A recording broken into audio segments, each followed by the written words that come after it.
Go ahead. 3, 2, 1. Hey folks, we're back. Hi everyone, welcome back to another episode of our Sunday show where we answer your comments. Thank you guys for all the comments you've been leaving. They have been awesome.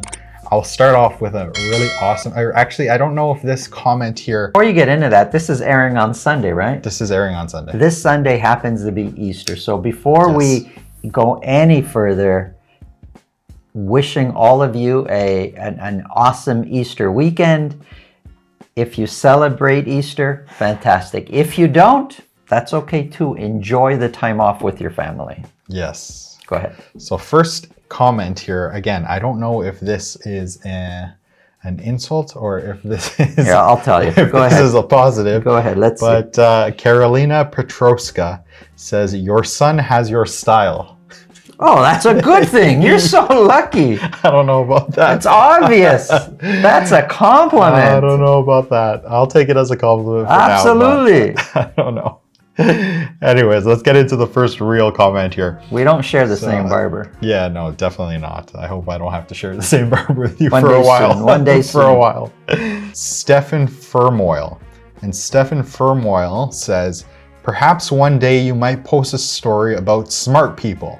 How refreshing that would be. The main point of the story, I know a lot of them do seem pretty kind of doom and gloom, but the main point is a lot of these are avoidable mistakes. Absolutely, right? And that's what we're doing. And so that's the goal, is just to try and kind of give everyone as much information as possible so they can make the best informed decisions for themselves.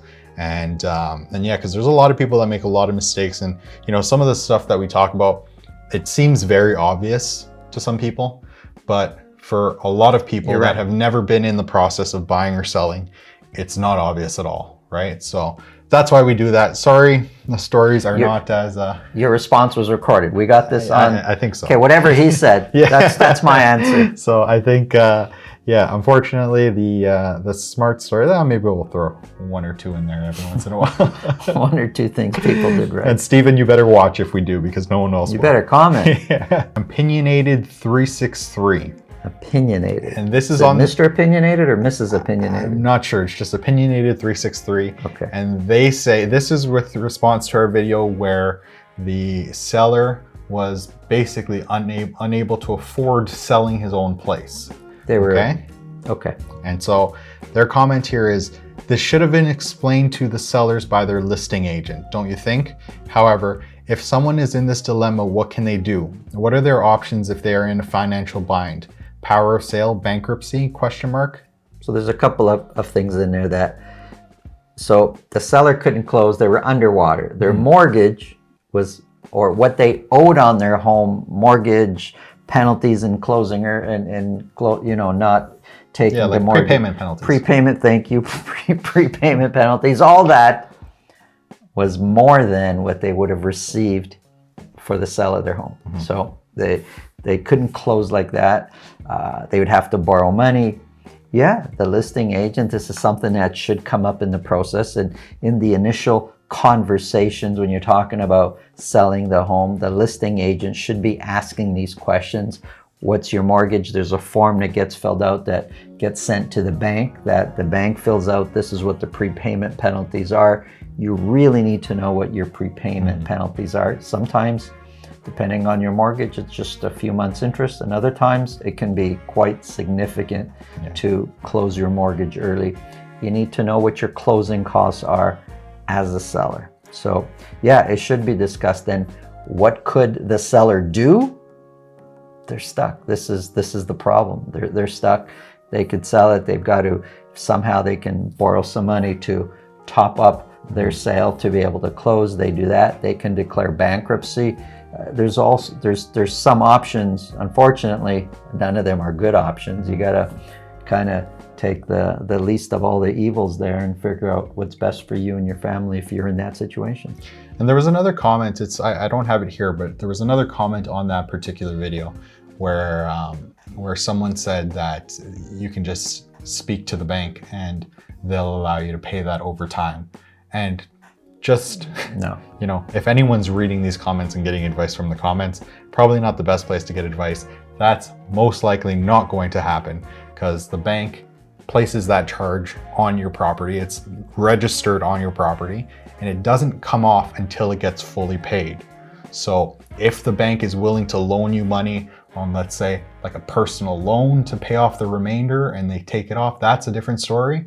But for them to just say, oh, no problem, you can pay this mortgage off kind of after once that sale is done, that just, it doesn't work that way. So no, this opens up a whole other topic of conversation that I'm going to say it really short now, but we might consider doing a whole show on this, is who do you talk to for what?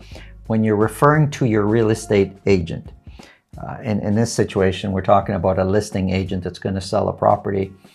Your listing agent, take their advice on what the home would sell for, how to market the home.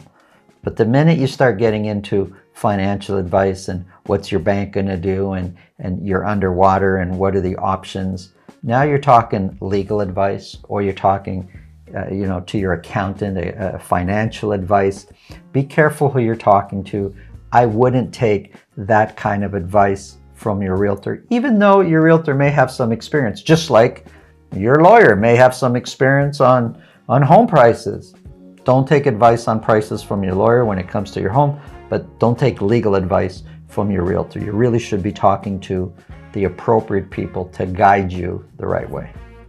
So next question here comes from Ankush MQ7IM, and the question is, how about OFC BOC comes up with 3 conditions? 1, oh, I remember this. Minimum 35 to 45% down payment requirement for any investment property. Yes. 2. So, great point, because you're going to go through them all. I remember this comment. I believe I commented on it. All these ideas, there's 3 ideas. I think they're great. So yeah, increase the down payment required when you're buying an investment property. 2, a discount of 1 to 2% on interest payment for first-time home buyers instead of first home savings account or borrowing money from their retirement accounts. Make it more affordable for first-time home buyers. Great idea. And 3, ban HELOC money from investing into next property.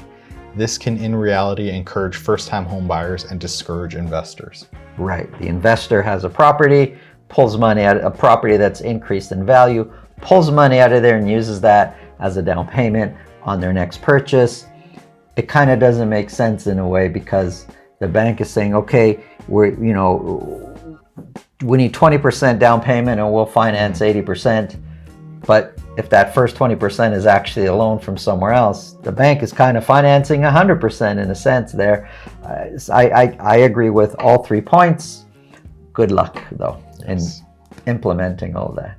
The next question here is from Faronk. I'm sorry if I'm mispronouncing these, but Faronk 1894.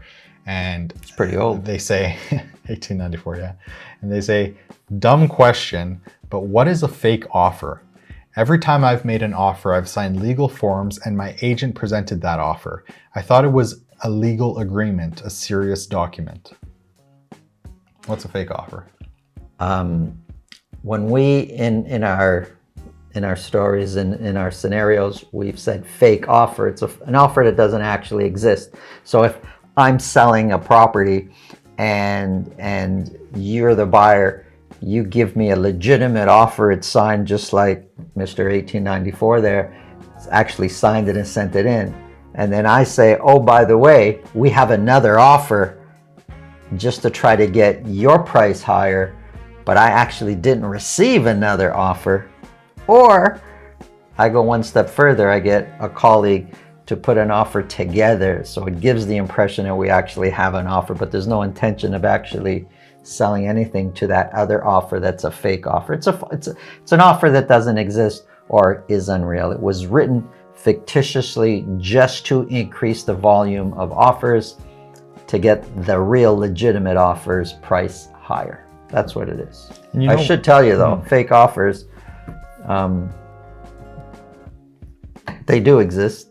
I don't think they're as personally as prevalent as people think they are in this market, because you are getting 2, 3, 4, 5 offers on a property, unless they're all fake, which is highly unlikely.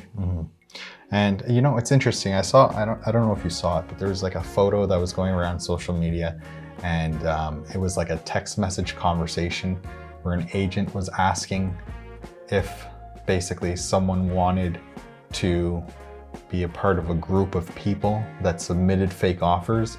Well, each person that submitted a fake offer would be paid like a few $100 to submit this fake offer. That's absurd. I don't know if that's true or not, but I mean, again, going back to the whole fake offer thing. Well, we know it wasn't 1894 that started that chat, because he didn't know what a fake offer was. But yeah, I mean, we talked about that too in terms of trying to protect yourself from falling victim to fake offers. Because I mean, if you're in a situation where let's say you submit an offer, someone else submits an offer, you don't know what that offer is, you don't know any details about the offer, you don't know nothing about it, but the almost best always way, it's closed bidding. Yeah, you don't know anything. Well, we haven't seen any open bidding so far, but in order to protect yourself from the fake offer, it was set your price. Set your price, set your parameters as a buyer, know what you're willing to pay, and stick to that. Don't get pressured because there's other offers. Don't get pressured to overpay or change your price.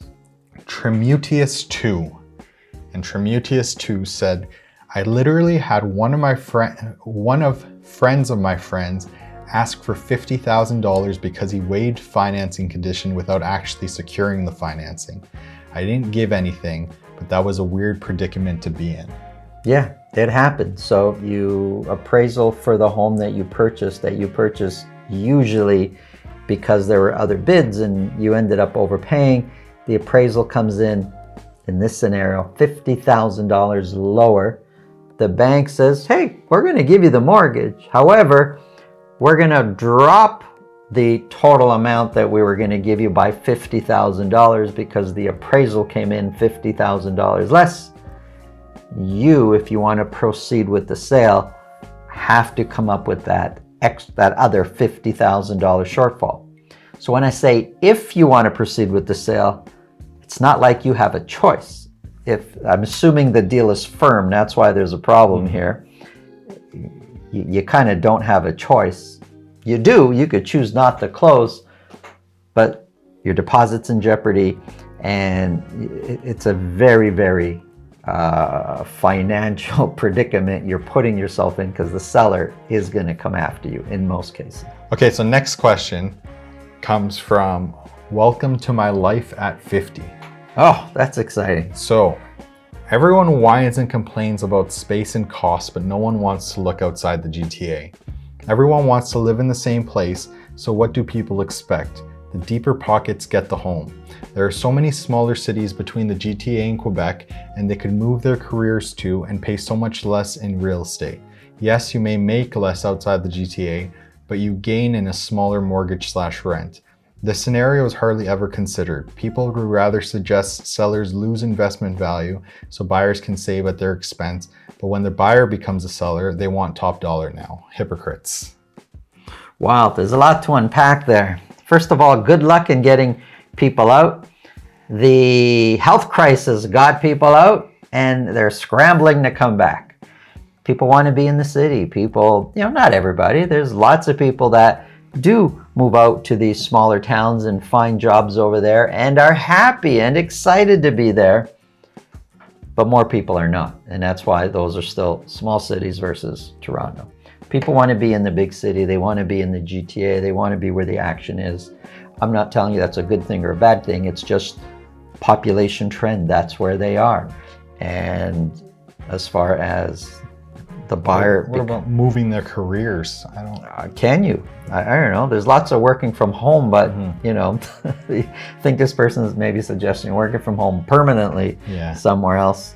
I don't know. I don't think it's... For a lot of people, it's not a viable solution. Yeah. It's just not. And what you said later about the buyer then becomes a seller. As a buyer, they want low, but the minute they become a seller, it's jack the prices up. That's life. That's the way it is. And we work with buyers and sellers, and we see it all the time. Yeah. Next comment here is from Hashoes3294. I'm glad you're reading these names out because I'd never be able to say that. And they say, I think I saw a stat the other day that 60% of people are still paying 3% or under. So wait until they get the increase. I don't know how accurate that stat is. Could be, it could not be. But you know, if you're paying 3% or under and you're going to go to 5 or 6, personally, I don't see the mass fallout from people renewing their mortgages. There's going to be some. Is it going to be big enough to move the needle? I think no. I think a lot of these people, especially with all the talk out there, they see this coming now. Nobody's being caught by surprise. And there's even talk now of rates coming down later on. So by the time a lot of these people renew, I don't see it as it being the tidal wave of people, you know, having to sell. I don't see it. There's going to be some. And next comment here is from our friend D. Trent. D. Trent says, if this Paisan. is... Paisan says, if this is a spring market, it looks terrible. Not much of a spring market, Mr. Trent.